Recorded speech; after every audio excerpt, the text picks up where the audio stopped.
सर्वत्र गोविन्दनाम संकीर्तनं गोविन्द गोविन्द। श्रीहरये नमः। नारायणीयं 17వ दशकं ध्रुवचरित्रमन्दिति। उत्तानपाद नृपतेर्मनुनन्दनस्य जाया बभूव सुरुचिर्नितरामभीष्टा।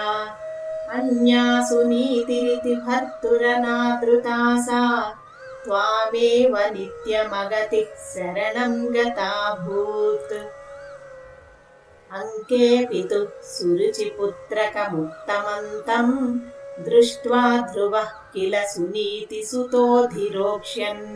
आचिक्षिपे किल शिशुः सुतरां सुरुच्या दुःसन्त्यजा खलु भवद्विमुखैरसूया।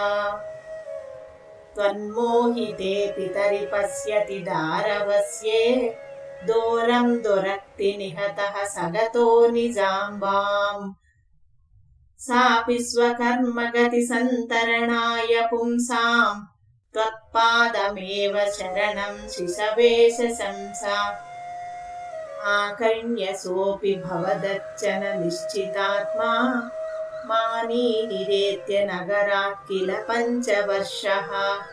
सन्दृष्ट नारद निवेदित मन्त्रमार्गः स्वामारराध तपसा मधुकाननान्ते।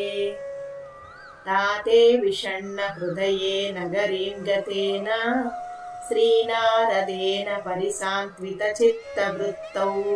बालस्त्वदर्पितमनः क्रमवर्धितेन निन्ये कठोर तपसा किल 5 मासान्।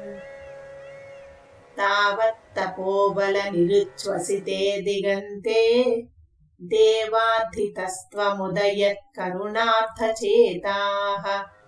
त्वद्रूपचिद्रसनिलीनमतेः पुरस्तात् आविर्बभूविथ विभो गरुडाधिरूढः। त्वद्दर्शन प्रमद भारतरङ्गितं तं दृग्भ्यां निमग्नमिव रूपरसायनेते। तुष्टूषमाणमवगम्य कपोलदेशे संस्पृष्टवानसिदरेण तथादरेण। तावत् विबोध विमलं प्रणुवन्तमेनम् आभाषधास्त्वमवगम्य तदीयभावम्। राज्यं चिरं सुमनुभूय भजस्व भूयः सर्वोत्तरं ध्रुवपदं विनिवृत्तिहीनम्। इत्यूचिषि त्वयि गते नृपनन्दनोऽसौ आनन्दिताखिलजनो नगरीमुपेतः।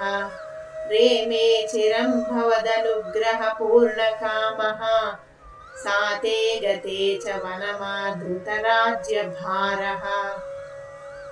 यक्षेण देव निहते पुनरुत्तमेऽस्मिन् यक्षैः सयुद्धनिरतो विरतो मनुत्या। शान्त्या प्रसन्न हृदयाद्दनदादुपेताः त्वद्भक्तिमेव सदृढामवृणोन्महात्मा। अन्ते भवत्पुरुषनीत विमानयातो मात्रा समं ध्रुवपदे मुदितोऽयमास्ते। एवं सभृत्य जनपालनलोलधीस्त्वं वातालयाधिपनिरुन्धि ममामयौघान्।